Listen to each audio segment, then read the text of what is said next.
The gentleman from Caloocan, yung tawag, di ba? The Honorable Congressman, okay, please.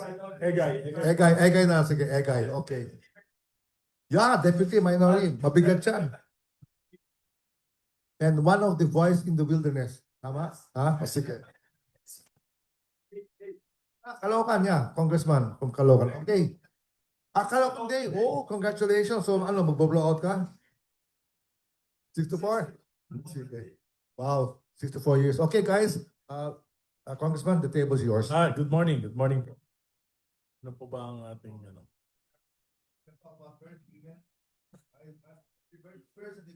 Good morning po. Yung bansa po natin ngayon talagang nasa crossroad ng at nasa crisis. Kitang-kita naman po natin because of the corruption issue, the flood control issue. Nung 2025, ang GDP po natin ay 4.4%, which is way below the target of 5.7%. Yung third quarter po is about 3.9% at yung fourth quarter 3%. Ito po lahat ay dala ng pinakamalaking korupsyon na naganap sa kasaysayan ng ating bansa. The greatest heist in the history of national budget and infrastructure sa ating bansa. For the first 3 years of the Marcos administration, 2023, 2024, and 2025, 1.45 trillion po yung insertions, diversions, at amendments na karamihan po ay napunta sa mga ghost flood control projects, sa mga substandard projects, sa mga proyekto na talaga namang pinagkakitaan lang. For example, yung PATS Eye, nakikita nyo maliwanag sa mga highway, yung railing sa mga highway, pati na po yung mga solar lamps na nakikita nyo sa mga highway. Ito po ay sa dahilan noong 2023, mga 300 million po sa national budget ay pinalitan. 300 billion pinalitan. Yung mga matitinong mga proyekto na pinag-aralan ng mga ahensya ay napunta po sa mga anomalyang proyekto. Noong 2024 po, 500 billion yung nawala sa President's budget.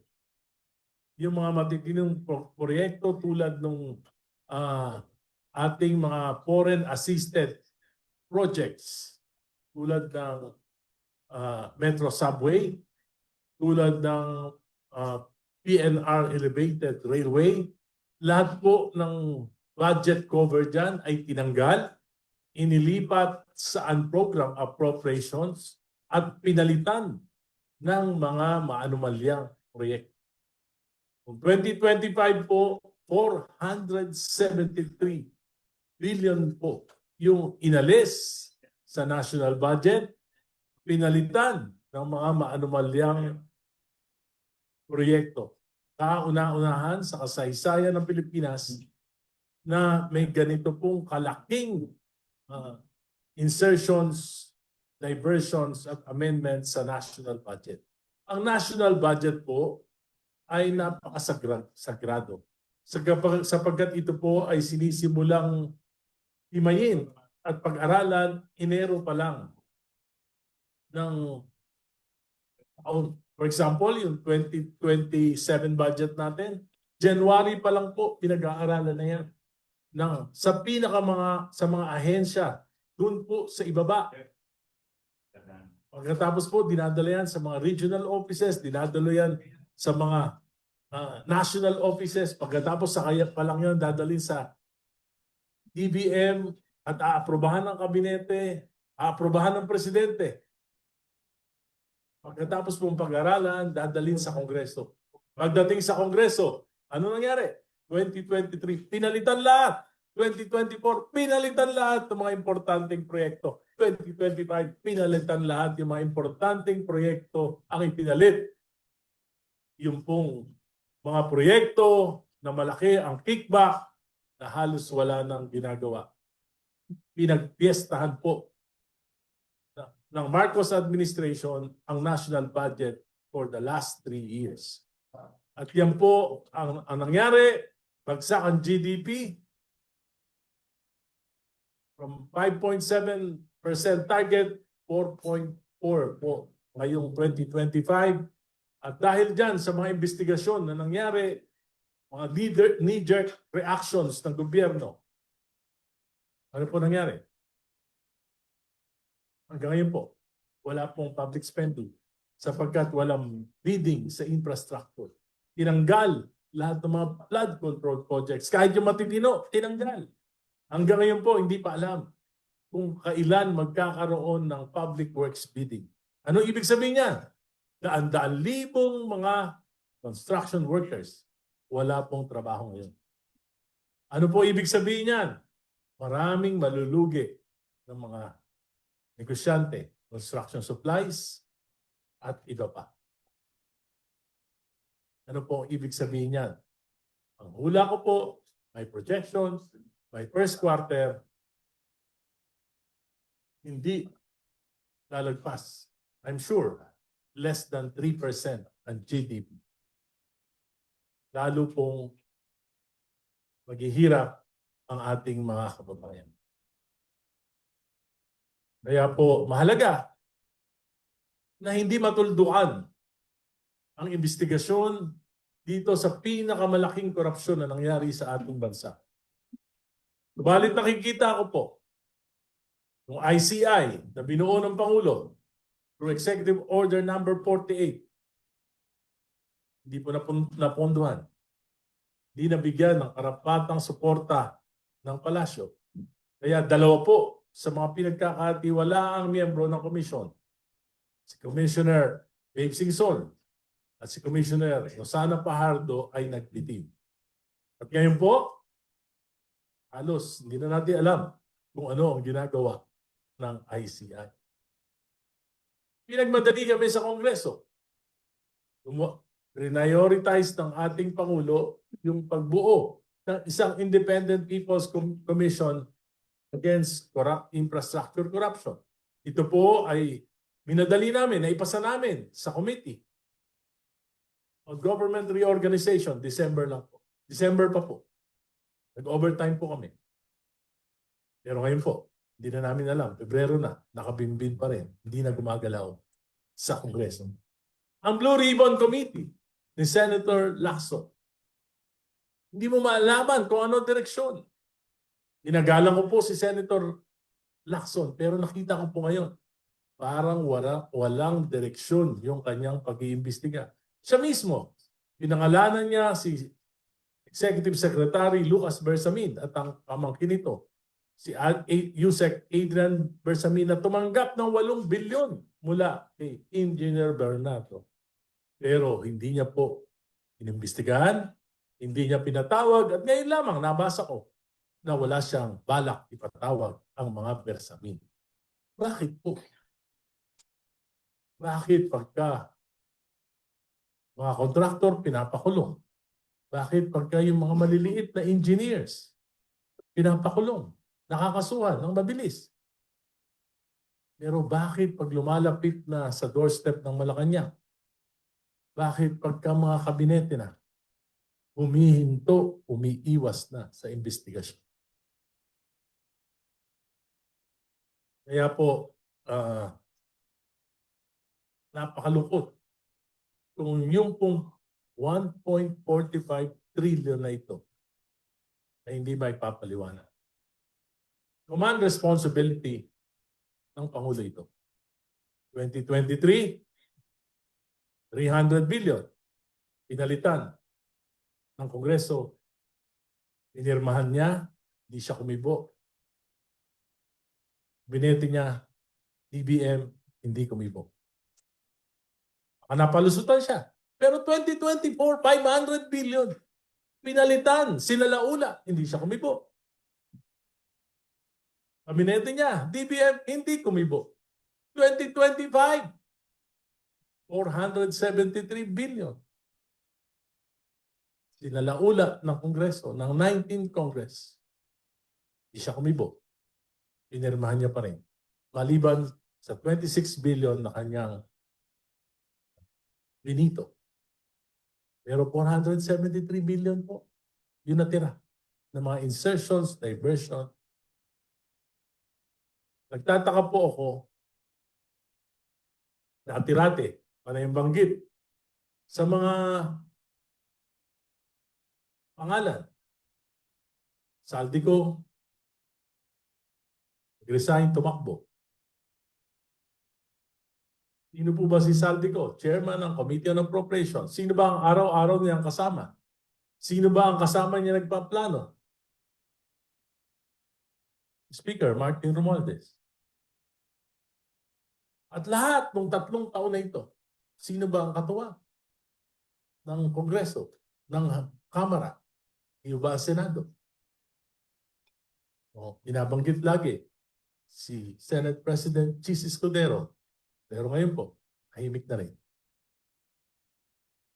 So ano ibig sabihin nito? Gusto siguro makalimutan ng bayan ang pinakamalaking kasaysayan ng pagnanakaw sa kaban ng bayan. Kung tatahimik tayo, kung makakalimutan ito, siguro after 2 years, nanakawan tayo ulit. Congressman, may nagsalita na, si Bersaga, no? Si Bersaga, si Miao Miao, and saka si Leviste, no? Kayo po ay, I think Leviste trusted you, no? He showed you the Cabral papers. What can you tell us about that? Well, alam niyo po, yung Cabral Files na sinasabi, that's a public document. Meron naman pong kopya ang ombudsman, kinuha nila. So, alam niyo po, yung simple lang yan. Napakasimple. Kung gusto mong imbestigahan ng gobyerno, 2023, 2024, 2025 national budget, ikumpara lang nila yung National Expenditure Program na sinabmit ng DBM sa Kamara. Tapos ikumpara doon sa GAA, makikita niyo na po yung mga insertions, diversions, at mga amendments. Pagkatapos po, lahat ng mga proyekto, alamin niyo lang kung sino yung mga naging contractor. Alam niyo na. Sino yung mga naging contractor. Yung mga contractors. Tapos tingnan nyo lang yung mga proyekto. Malalaman nyo na kung ano yung ginawa at ano yung ghost at ano yung substandards. Napakadaling imbestigahan yan kung gustong imbestigahan. Ano balita niyo sa investments? Mayroon ba pumapasok ng investments lately? Alam niyo po, nung panahon ni Pinoy, nung umalis po siya, yun po yung pinakamalaking foreign investments. $7 billion yung inflow ng investments. Sa pagkaraan po ng 6 na taon ni Pangulong Duterte at 3 taon ni President BBM, na wipe out po lahat itong $7 billion na. Okay, the floor is open to questions from the media. Identify yourself and please make your questions brief and to the point. Yes, please, identify yourself.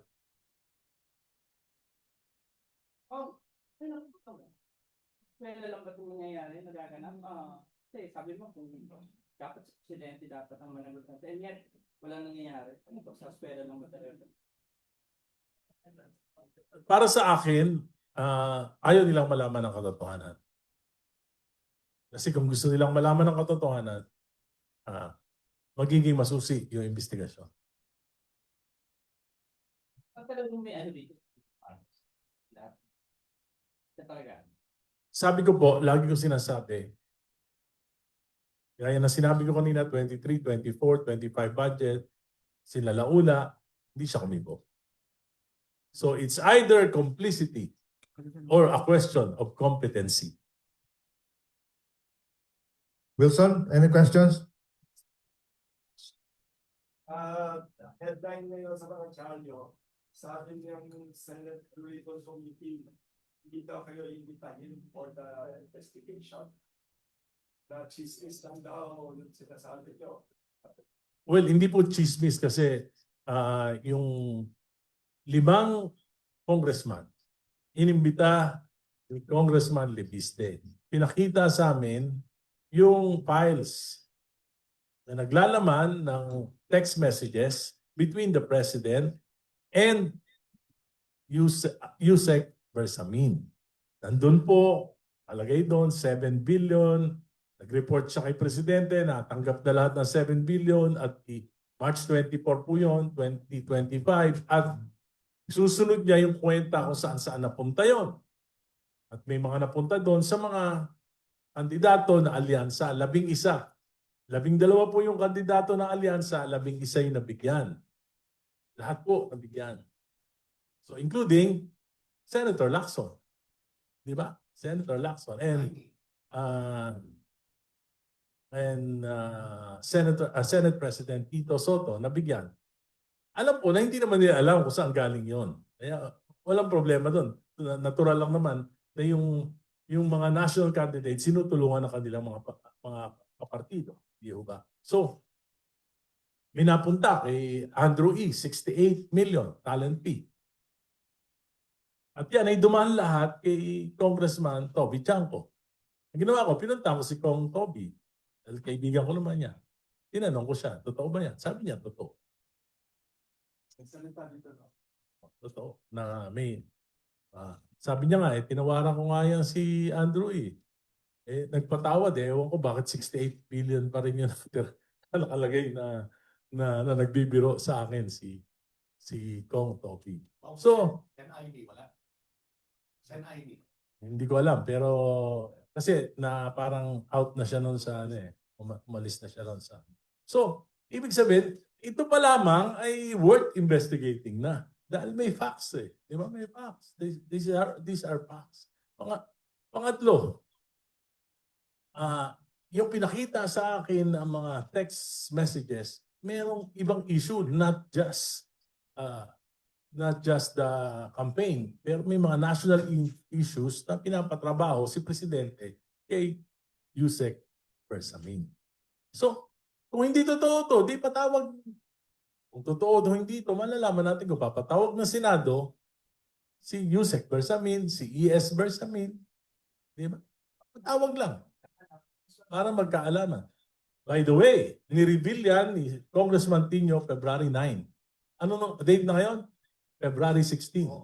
Narinig nyo ba na nag-deny si Yusek Bersamin? Narinig nyo ba na nag-deny si E.S. Bersamin? Hindi sila nagde-deny. Si Leandro Libiste ba nag-deny na inausap niya kaming 5 congressman? In 4 occasions, nagharap-harap kami. At pinakita niya together with 4 other congressmen. So, it's worth investigating. But it seems that Senator Lacson is committed or had committed not to investigate the Bersamins. So, scene of omission. Congressman, kung gano'n, cover up talaga. Cover up. Complete cover up. Yes, and a cover-up will require a series of cover-ups. Kaya hindi po matatapos ito. At kung hindi na natapos dito, sino tatamaan? Yung ekonomiya. Tatamaan ang ekonomiya, sino tatamaan? Yung pinakamahihirap nating mga kababayan. Kwan lang to ha, question. Buhay po ba si Cabral? Wala po akong alam doon. Wala po ako.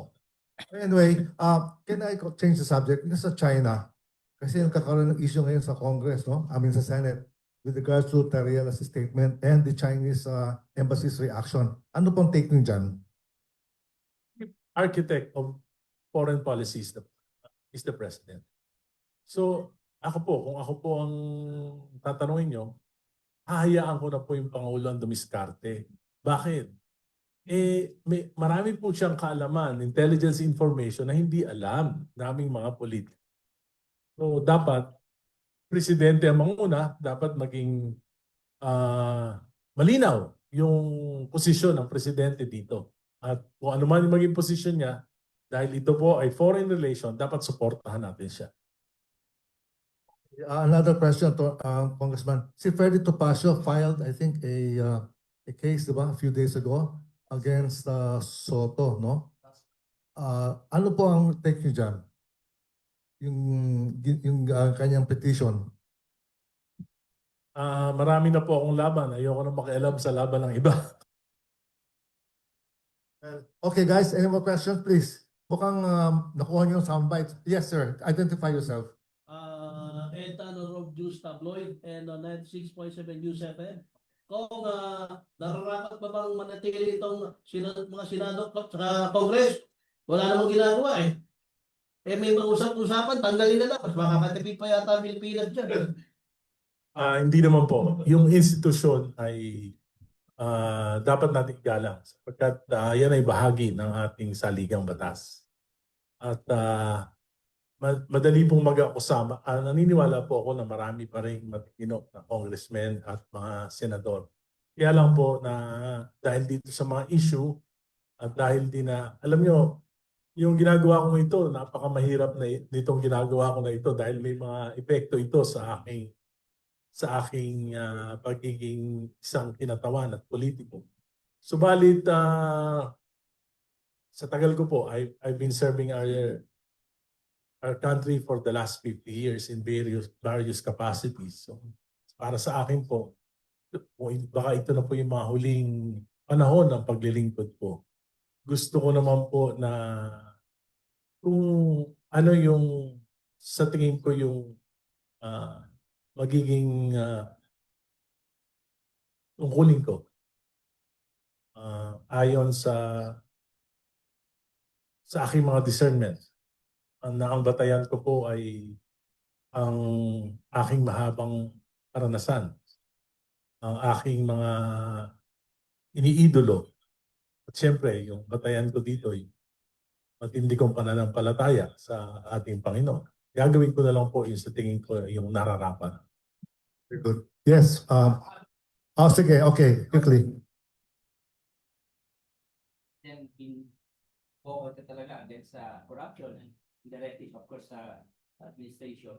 May mga threat ka bang receive or may mga tao pa nagsabi siya na maglaylo ka, tumansin. Wala naman po, in fairness. Wala naman po. Dahil kung nagsasalita po ako, ay pinipilit ko po na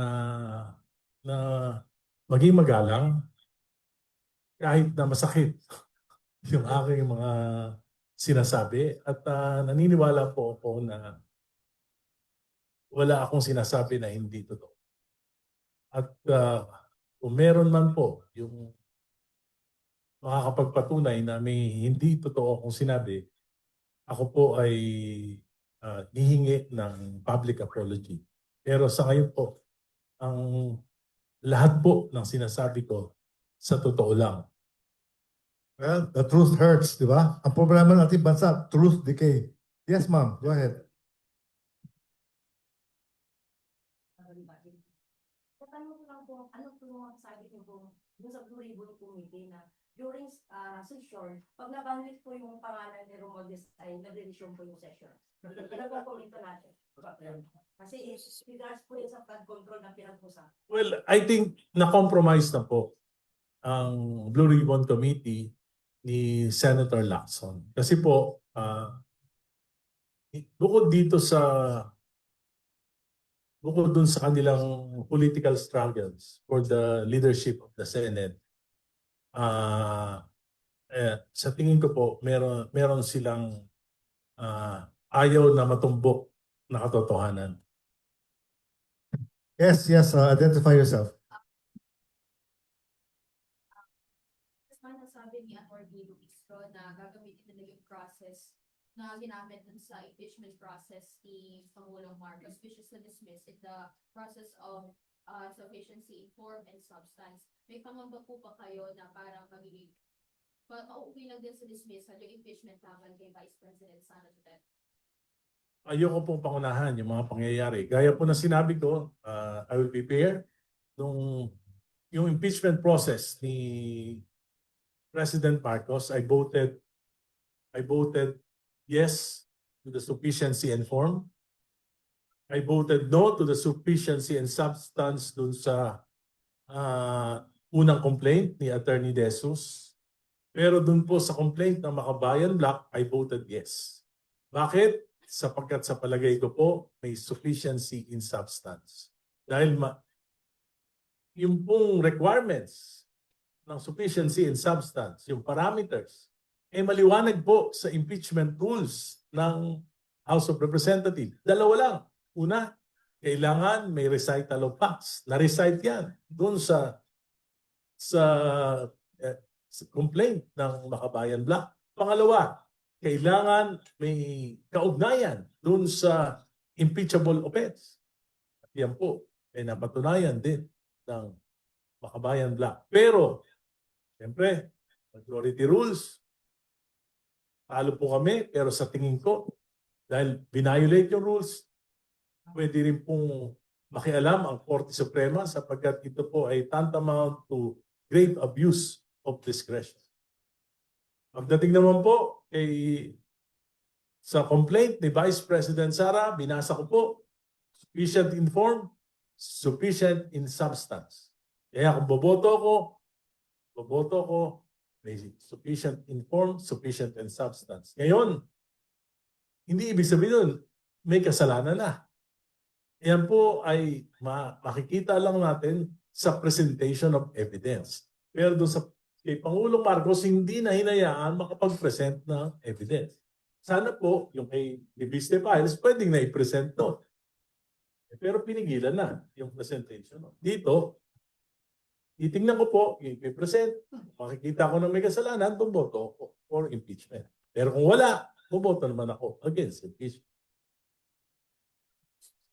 Bakit ano ay na parang agad siya sa determining of sa preliminary process pa lang. Sa tingin ko, pinipigil yung paglabas ng katotohanan.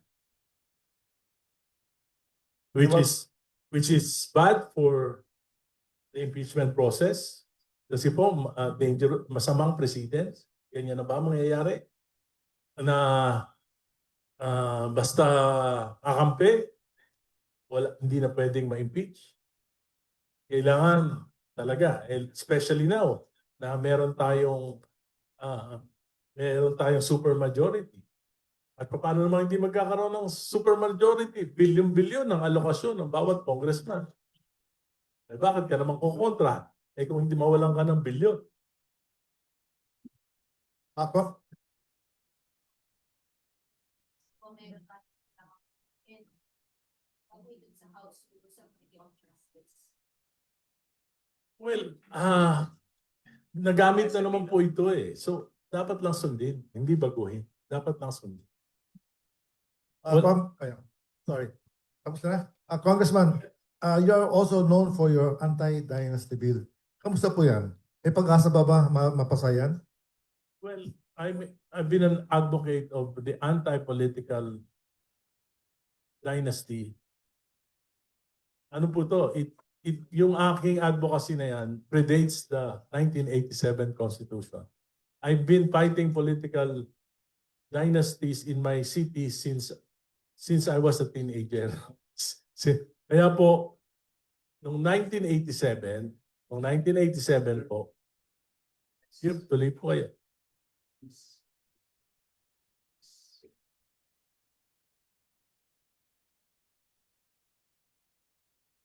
I want to welcome the late Maris Umali of GMA7. Of course, my friend, si Danny. So, ito po yung panlimang magiging kinatawan ko sa Kongreso. Ito na rin po yung ikalimang pagpa-file ko ng anti-political dynasty bill. Ang 2001, 2013, 2016, 2019, then ngayon po, 2025. At ang pinakamataas na inabot ko itong bill na ito ay noong 2013. Noong panahon po ni Presidente Aquino. Ito po ay nakapasa sa Committee on Suffrage and Electoral Reforms at it's a product of a principled compromise. Binasa ko po yung yung transcript ng mga framers ng ating Constitution, ng 1987 Constitution, may 3 requirement po para matawag natin na talaga namang ito ay valid na anti-political dynasty law. 1, dapat it will promote equal access and opportunities to ordinary citizens to hold public office. Pangalawa, it would prevent the monopoly of power by families. At pangatlo, dapat po hindi arbitrary. Anong ibig sabihin? Hindi naman dapat parusahan mo yung malalayo ng kamag-anak. Diba? Dahil, kaya po, dati po, yung mga pinafile ko po ay talaga mahigpit. 1 per family, 2nd degree of consanguinity and affinity. Yung naging compromise ko po, 2. Isang national, isang local. Iba ang constituency. At 2nd degree po. Yan po yung, kung hindi po 2nd degree, magkakagulo na. Hindi na, unenforceable, unimplementable na po ang isang anti-political dynasty. Bakit? Kasi po, pagka magpipinsan, 5 magpipinsan, hindi na yan direct family. Nag-file. Sino? Sino magka-qualify? Sino hindi? Sabi ni Justice Carpio, hindi yung una-una nag-file. Pagka unahan po ang pagpa-file, 3 araw pa, nakapila na yung magpipinsan, magpapatayan yan sa pila. So, it will create chaos. At ang mangyayari po, yung COMELEC, hindi na po election office. Yan po ay magiging genealogical tribunal. Amo Congressman, ang problema sa politics. Kaya po, ang para sa akin, Yeah. yung 2nd degree, ano yan? Lolo, anak, apo, kapatid, at mga asawa nila. Ang problema Ngayon, kasi, paano mo implement? Paano kung dalawa yung magkapatid, nag-away, nag-file? Para sa akin po, kung yung immediate family mo, hindi mo kayang pamunuan, ipagkaisahin, lahat kayo, walang karapatan na mamuno sa bayan, lahat kayo disqualified. At yan po makakatulong sa ating lipunan. Bakit? Papalakasin po nito yung institusyon ng pamilya na dahil lang sa politika, nag-aaway, nagpapatayan, maglolo, mag-ama, nagmumurahan, magkapatid, naglalaban, nag-aaway, nagpapatayan. Pamilya po yan. That's the basic unit of our society. And because of politics, because of political dynasties, pagka naokupa na nila lahat ng mga posisyon, sila na mismo nag-aaway para sa mga posisyon.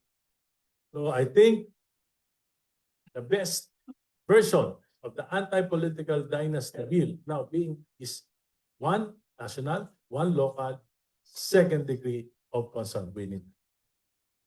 Kumusta po yung laki yung bill din? Ito po ay Are you confident? well, alam nyo, 80% ng Kongreso, political dynasties. Ang masasabi ko, pag napasa yung version ko, wala nang hot political dynasties. At pag nabawasan yan, magkakaroon ng check and balance, magkakaroon ng mas maraming opportunity, yung mga magagaling nating mga kababayan, magiging mas maayos yung ating political May system. chance ba naman?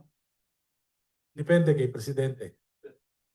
Kung magiging sincere si Presidente doon sa sinasabi niya.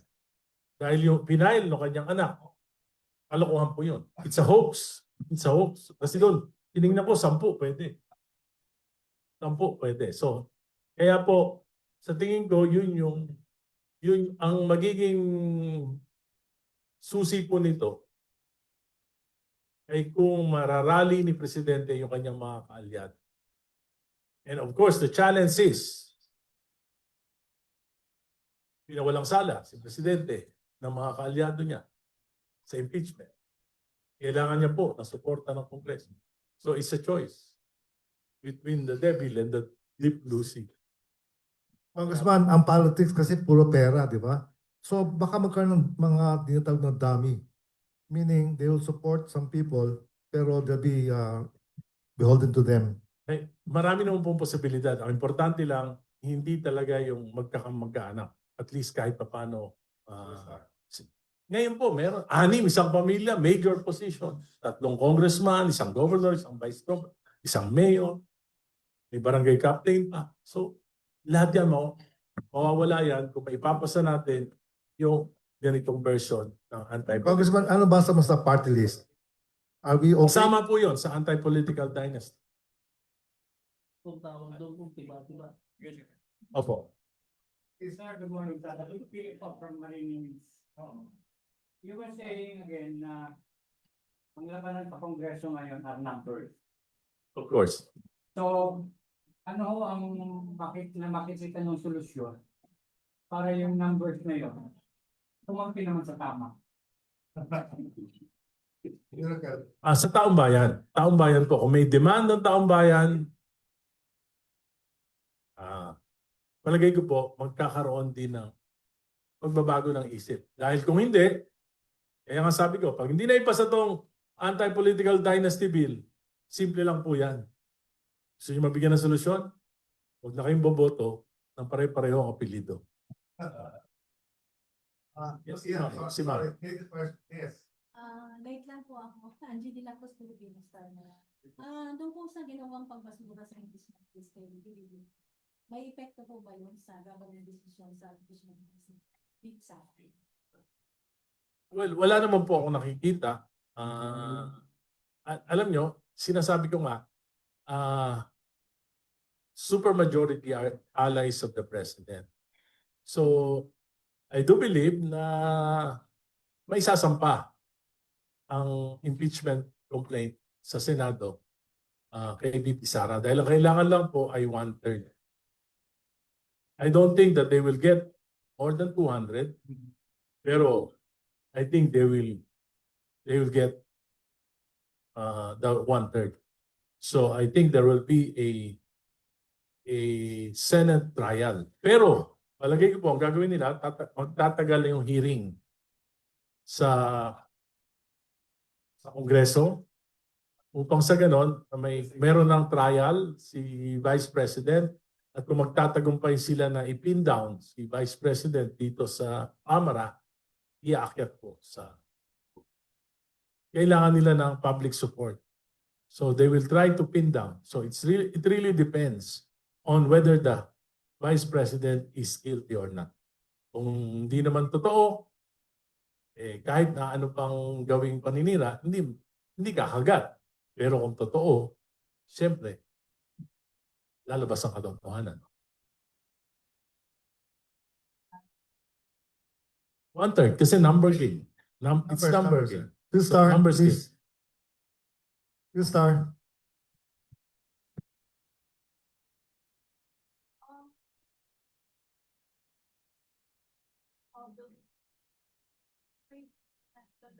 Over 100,000 of construction workers were displaced due to this and spokesperson Milan also mentioned that it also directly and indirectly affected those Filipino contractors.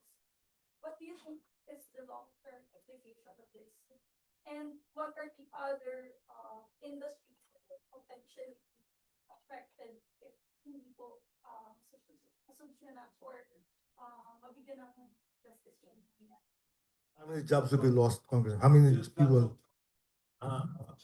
Alam nyo, kasi nga ano ngayon February, it's already half of February. Wala pa nangyayaring bidding. Wala pang announcement of bidding. So pag walang announcement ng bidding, meaning siguro bago magkaroon ng bidding, mga 1 month. Kung magsisimula nila simulan nila Wednesday. Yung process, mga 1 month yan. So matatapos ang March, walang ma-implement na project. So kung walang ma-implement, walang trabaho, yung daan-daan libong mga, I don't think that's only 100,000. Kasi it affects not only the contractors but the subcontractors. Mas marami yon. And suppliers, of course. And suppliers. At yung mga workers ng mga suppliers at ng mga construction supply. So marami talagang ano. Pagkatapos, yung, for example, construction materials like cement. Ang balita ko, yung mga cement companies magle-lay off na ang kanilang mga empleyado. Yung sa mga steel, maapektuhan yan. At marami pang ibang industriya na umaasa sa construction. At dahil walang public spending, sigurado ako na yung ating GDP for the first quarter will be lower than 3%. Lower than 3%. Worst in the history. Ano nakikita mo sa exchange rate? Well, maraming ano dyan eh. Ayoko naman pakialaman, pero maraming factors. Pero of course, pag umihina ekonomiya, umihina ang piso. Pero ang pinakamabigat kasi ngayon, yung debt to GDP ratio natin, 63%. The highest for about 20 years. Sobrang dami. Explain. Yung GDP, yung gross domestic product, vis-a-vis pag-utang. Ibig sabihin, mas mabilis yung pag-utang, paglaki ng utang kaysa sa paglago ng ekonomiya. Kasi ngayon, ang paglago ng utang natin ay 9% per annum. So, lumalaki ng 9% yung utang natin. Pero yung paglago ng ekonomiya, ngayon, 2025, 4.4, kalahati. So, ibig sabihin, bakit mas mabilis yung utang kaysa paglago? Dahil yung kaya ka mo utang para magamit mo sa pagpapalago ng ekonomiya. Pero ngayon, ang laking umutang, ang bagal ng ekonomiya, ng paglago ng ekonomiya. Yes. Any more questions? Any more questions? Yes, Pilson. Just keep my mga palit na ibang media. Can you tell us again, yung sinabi nyo kanina na you fear that the Senate and the others ayaw makuha yung katotohanan? Well, I think with what's happening now, ICI, wala na create ng Pangulo, Executive Order 48, hindi niya sinuportahan ng pondo, hindi niya binigyan ng stopping pattern, nag-resign na yung dalawang pinagkakatiwala ang miyembro nito, si Sec. Babe Singson, saka si Sec. Fajardo. I would say that this is a form of protest. In New York, ng Baguio. Yes, kaya nga, tingin ko, so wala nang kapupuntahan yung investigasyon. Yung Senate Blue Ribbon Committee, papalit-palit, nagkagulo-gulo, and I think even Senator Lacson is now compromised. Compromised na siya. Either dahil sa political leadership struggle sa Senado, at pangalawa, siguro meron na rin siyang commitment na ayaw niya ng magdamay ng marami pang, sabi niya nga, marami siyang nakakaaway. Pero talagang gano'n, kung gusto mo ng katotohanan, talagang marami ka talagang matutumbok. Siya kayo makukulong na bago magpasko. Eh, pati Chinese New Year na wala pa. Yan, sabi niya sa social media. Pero may mga namatay na. Hindi, alam mo, kasi the problem with the president is he's trying to resolve not the problem, but the fallout in the flood control mess brought about by the government.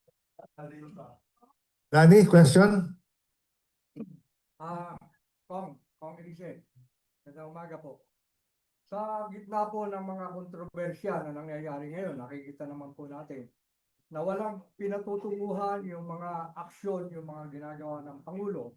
Nabanggit na mga kanina, ang nire-resolve ni Pangulo, hindi yung problema ng korupsyon, kundi sa totoo, sa opinion ko, ang nire-resolve niya yung problema niya kasi alam niya na napakalaki ng mga ebidensya na nagtuturo na may kinalaman siya. Sinasabi yan, ang dami na nagsabi niyan. Iba-ibang issue nakita natin. Pero nakita ko natin, Kong, na ang mga tao ngayon, ang mga nasa gobyerno ngayon, kitang-kita natin na talagang kumakampi. So, kung titingnan natin ang galaw ng oposisyon, kasama po kayo sa isa sa mga kinikilalang leader, sila Governor Simpson, kayo. Hindi po ako sa grupo na yun. Hindi po ako sa grupo na yun. Sa, ano po ako, Dilawan ako, Dilawan. Yes. In general term, the opposition, kasama na po yung Dilawan. Ako po opposition sa unity. Apo. Kasi pangako po nila unity. Ang ginawa po nila uni-away, anlinakaw. Kaya po, ang tanong ko po ito, nakikita mo natin na sa laki ng mga involved na halaga sa mga nakawang nangyari. Sabihin na natin, direkta ang pananalita, nakawang, korupsyon, plunder, pandarambong. Maraming pera ang umiikot ang piniikot, hindi lang sa merkado, kundi piniikot para sa aking isip, sa pananaw ko, maraming nabibili ng mga nasa gobyerno ngayon. Kaya tahimik Walang lumalantad, talagang lumalaban. Ngayon, ito po tanong ko sa inyo. Sa nakikita po natin na parang wala na tayong pag-asa talaga. Ano po ba ang nasa isip ninyo na hakbang na medyo bold na hakbang na talagang para mas resolve itong problema na ito? Kasi kung dadaanin mo sa paupo o ano, wala tayong makitang solusyon Siyempre dapat mag-isip po tayo ng mas kapanipaniwala na paraan para ma-resolve. Careful, Alam niyo po. baka-invite ka sa rebellion. Alam niyo po, sa experience ko, wala namang hindi natatapos ng problema. 20 plus years, si Pangulong Marcos Sr. natapos din. Pero ang problema po, baka bago matapos yung problema, tapos na rin po tayo. Hindi naman po. Hindi naman po siguro. Huwag tayong mawala ng pag-asa. Ang importante, kung ano yung tingin natin na role natin bilang isang mamamayang Pilipino. Whether you are a public official, whether you are in the media, whether you are an ordinary citizen. Talagay ko dapat meron tayong discernment kung ano yung dapat natin gawin. Basta po ako, ang pangako ko lang, sabi ko nga, I've been in the service for the last 50 years. Hindi ko naman sinasabing malinis ako. Dumaan po ako sa isang proseso. Survivor po ako. Palagay ko, hindi rin ako nakapag-kompromiso. Baka wala na rin ako dito ngayon. So, ang gagawin ko na lang po, itong mga huling panahon ng paglilingkod ko, talagang tatalasan ko yung aking sense of discernment upang makagawa na mabuti para sa ating bayan. Pero hindi ako mawawala ng pag-asa. Wala namang madali sa buhay. Lahat naman mahirap. So, paghirapan natin. Molly, any questions? Wala? Okay. Any more questions? Okay, Wilson. Now is the 40th anniversary, Dilawan kaya, sabi niya, 40th anniversary of EDSA revolution ngayon. About, February 25. Yes, anti-corruption. And Yes. anong lessons natin 4 years from now na noon grabe ang corruption, tapos nagkagulo economy, politics. Ngayon, we are still back at the worst now in corruption. What is your message? Well, simple lang yan. Ang may tipping point. Laging may tipping point. Yung mga mamamayan natin. So, what the president doing now is trying to appease the people. Kaya lang, sana, totoo na. Huwag na yung puro pangako. Puro pangako sabi niya. Ipapasa yung Independent People's Commission. Priority. Di pa na ipapasa. Sabi niya ngayon, ipapasa niya yung anti-political dynasty. So dapat ipasa niya na yan. Sabi niya may makukulong. Wala naman nakukulong. Tsaka yung bigas. So, iba yung narrative, pag gustong pababain yung galit ng mga mamamayan. Pero ang dapat na gawin, bigyan ng solusyon yung problema para natural na bumaba yung galit. Sir, dun po sa binanggit nyo na may umano'y text message na palitan sa pagitan ni Presidente at nung mas nakababatang Bersamin. Handa po ba kayong ilahad kung ano specifically Well, yung ganito laman yan. nito? Can you show us the text Hindi. message? Bibigyan ko na lang kayo ng ano. Yung totoong nangyari. Thursday, I think that's February, ano ba yung ano, yung February 9, 8, 7, 5, February 5. Tinawagan ako ni Congressman Libiste kung pwede raw ako makamit sa Makati. So nagpunta ako doon sa sinabi niyang lugar, yan sa Blackbird, sa Makati. Tapos kaming dalawa lang, pinakita niya sa akin yung files. Sabi niya sa akin, baka makatulong sa inyo para hindi makapasa sa sufficiency in substance yung impeachment against the President. At may tiwala ako sa iyo na bilang ano, hindi ka Duterte, hindi ka Marcos, baka ikaw yung ano. Sabi ko, sige, ganitong gawin natin, bigyan mo ako ng hope. Sabi niya. Pero sabi niya, mayroon pa raw meeting tomorrow with other congressmen, i-present na rin. So tinawagan din ako ni Congressman Tino. So nagkita naman kami dyan sa Mayor Ortigas together with Congressman Tino, ako, and together with Congressman Libiste and 2 other congressmen. So present niya uli. Nakita ko uli. So, tapos sabi niya sa akin, kung pwede, magsama ako ng ibang Liberal Party members. So, ginawa ko, tinawagan ko, kinabukasan, nagkita na naman kami. Doon naman, sa Rockwell. Present niya uli. So, 3 beses na naipresent sa amin. Ano mga details ulit po? Tapos, tapusin ko na. Pagkatapos, pinakita sa amin, sabi ko, ano ba motibo mo? Bakit mo pinipresent? Sabi niya, one is para lumabas yung totoo, para maprotektahan din sila Yusek Bersamin. So, yung mga kasama ko, tinanong ko rin lahat, ano ba mga, ano tayo, ako, motibo ko lang, simple lang, lumabas yung katotohanan para sa bayan. Tinanong ko sila lahat. So, after that, sabi ko, ang gusto kong mangyari, patunayan mo sa akin na nagpunta sa iyo sa bahay mo sa Taal si Yusek Bersamin at yung kanyang mga abogado para gumawa ng affidavit. Sabi niya, meron siya CCTV. So, present niya. Yung CCTV ni Yusek Bersamin ng mga abogado, kasama siya. Tapos sabi ko, gumawa ka ng affidavit. Na yan, lahat na yan, dahil sila Yusek Bersamin daw natatakot sa kanilang buhay. So sabi ko, gumawa ka affidavit. I-present namin yan sa February 9 deliberation sa Kongreso. Kung mabibigyan mo kami ng affidavit.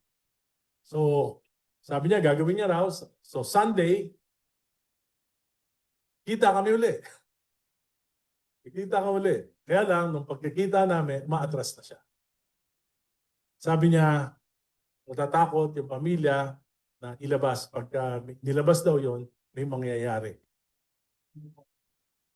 May mangyayari doon sa pamilya. Nila. Natatakot. Tahimik na raw, huwag nang paguluhin.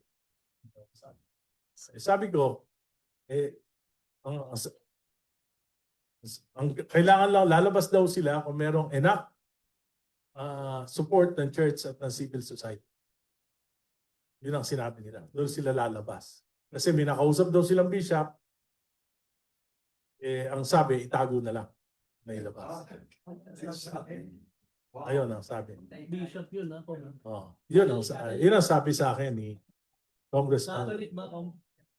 Libiste. So yan yung sabi sa akin ni Congressman Libiste. Sir, given what you saw dun sa text message na yon, sa tingin nyo, sapat yon para magbukas ng isang formal na investigasyon sa Senado, sa Kongreso? Sapat na sapat. Kasi binerify ko kay Toby. Sabi ko kay Congressman Toby, totoo ba na binayaran mo si Andrew E. ng 68 million? Sabi niya, hindi dumadaan sa akin yung pera, pero yan yung listahan, ako nag-uutos. Totoo ba na binigyan mo yung mga alyansa candidates. Totoo. Pati amount. Totoo. Nagaling saan yung pera? Yun ang hindi niya alam kung saan So galing. anong magiging Nandun din kaugnayan nila? sa text message, nandun yun. Saka mahaba. Hindi, pero Detail. ano magiging kaugnayan para mai-involve sa flood control? Eh kasi nakalagay doon, may sinabi ni Yusek Bernardo na nagbigay siya ng pera sa mga Bersamin. Di ba? Sinabi niya. Oh. Sinabi rin niya ni Senator Lacson. Tapos kaya nga natakot si Yusek Bersamin na baka siya ang maging Paul Guy. So ginawa niya, pumunta siya sa bahay ni Lebiste, doon sila gumawa ng affidavit. Bakit sa Batangas? Kasi yung mayor doon, kamag-anak niya sa Taal, na dating chief of staff ni Yusek Bersamin. Abogado yung mayor doon. Eh bakit kay Libiste? Dahil magkaibigan yung mayor sa si Libiste. Alay sila. So, sabi nyo, base dun sa nakita nyo, sapat na sapat, pero ngayong umuurong na siya, so wala nang patutunguhan to. Well, it really depends. Sabi ko nga, tapos na yung impeachment, ang isa lang natitira, yung na pwedeng ipatawag si Yusek Bersamin, si E.S. Bersamin, si Libiste, ay yung Blue Ribbon Committee. Kaya lang, ayaw rin. Sir, Edmond Pangilinan po sa CCNTV. May tanong lang po ako tungkol doon sa February 25 billion mark protest. Trillion. Bilang congressman po, Trillion na po. masabi ko tungkol dito. Dadalo po. Yun lang. Pwede pa. Pwede Po, pa. may nabanggit po ba, DJ Mendoza from Net 25 po, may nabanggit po ba si Yusek Bersamin Paki sa kay Pong Legislation Lumabin? Well, kasi nga po, yung mayor ng Taal, Batangas, dati pong chief of staff ni E.S. Bersamin at kamag-anak ni Adrian Bersamin, ng mga Bersamin, ay malapit na kaibigan at partido at noong nakaraang halalan ang tumulong nagtulungan sila, Congressman Davis. Ang sabi niya, naghahanap ng lugar na medyo safe, doon nagpunta sa akin. At kaya nga sabi ko, kumuha ka ng CCTV, bigay mo sa akin. Hinigay naman. Tinignan ko. Doon. Kung hindi po magsaluhan ng Senate to ribbon investigation doon, willing po ba ang House na magkaroon ng separate investigation? Ay, palagay ko, lalong hindi willing ang House. Super majority.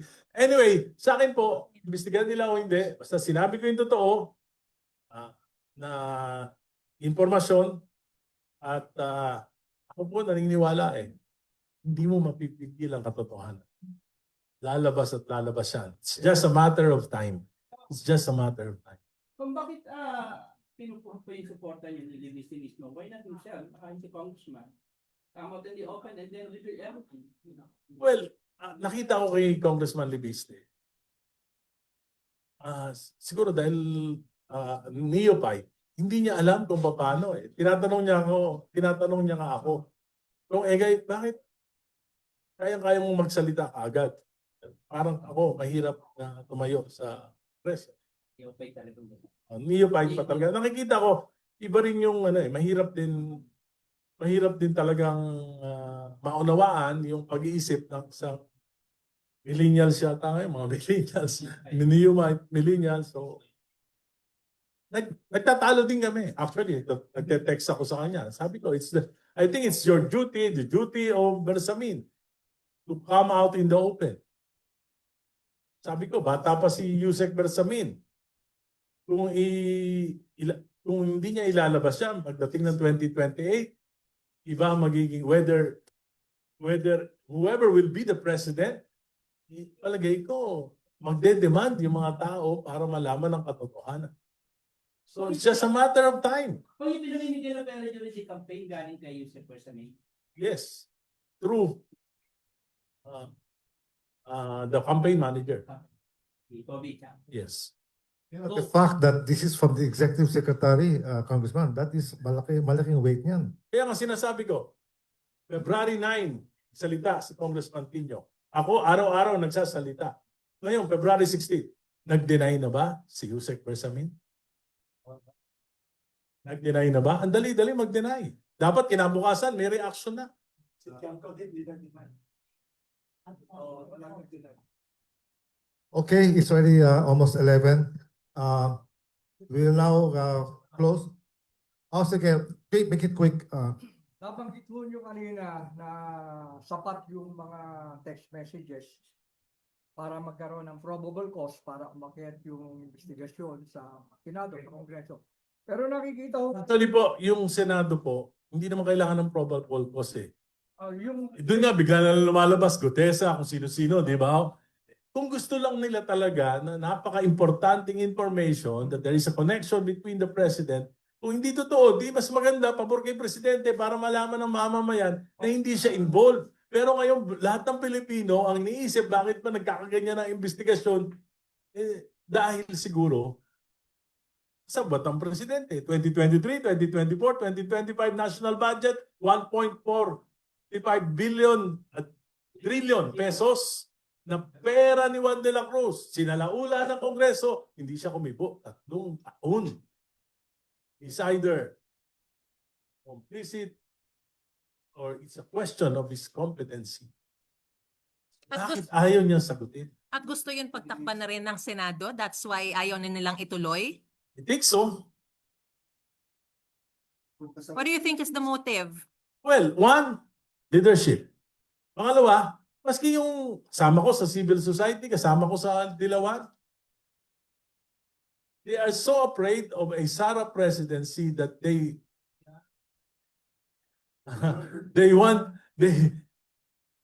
they would sacrifice the truth. Yeah. Ulit daw sa sound bites. They are so afraid of a Sara presidency that they would want to sacrifice the truth. Okay, Danny, quickly. yun nga po kung yung point ko kanina po, ang punto ko po kanina, assuming na iyan ay yung investigasyon nagtuloy na ho sa Kongreso, sa lower house or sa upper house man. Alam po natin, nakikita naman ng marami. Hindi ho maikakaila kahit sino rito. Palagay ko, maraming sasang-ayon sa akin na ang nangyayari, lukuhan na eh. Marami sa mga matataas na opisyal ng gobyerno. Totoo na babayaran. Pera-pera labanan. Okay, so what's your question? Yeah. So Ngayon, dahil sa nakikita ko na walang patutunguhan itong mga ganitong mga regulo na ito, mga boda bill na investigation na ito. Ano po ba ang shortcut but doable solution na naiisip ninyo?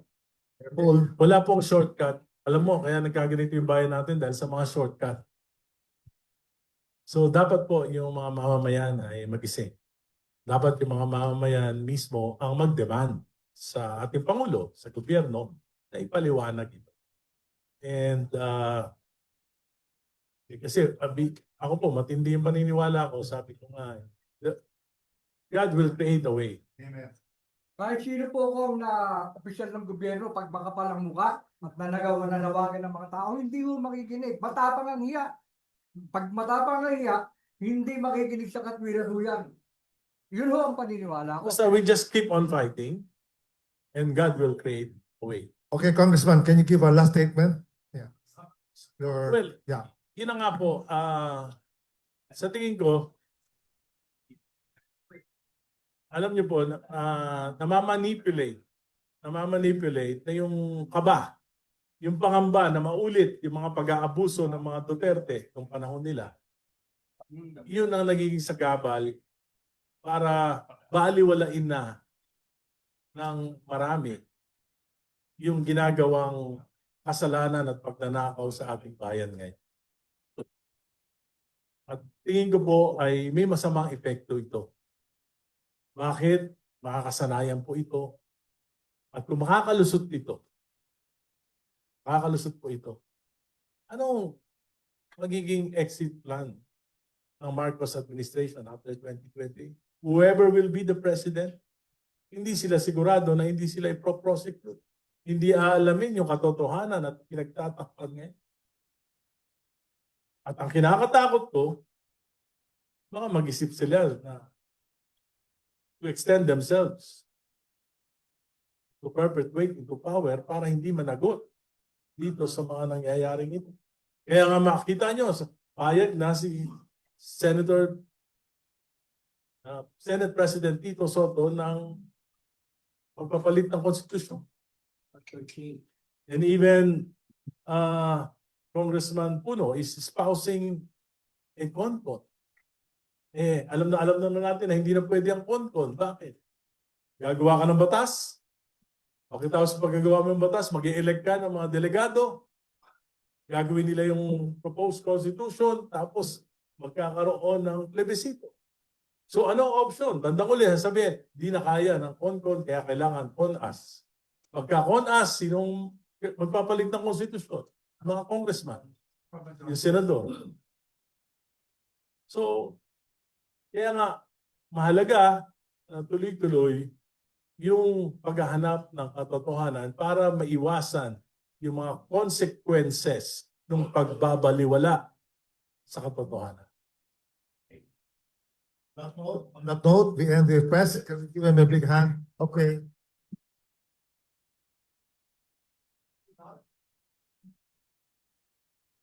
Okay.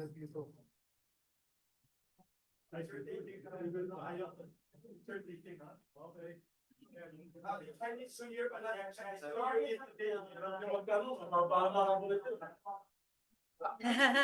Hi, sir. Chinese New Year's Eve tonight. Ano Okay. gagawin? Picture na. Picture. Ganyan lang. Okay. Dito ka na. Natatakban.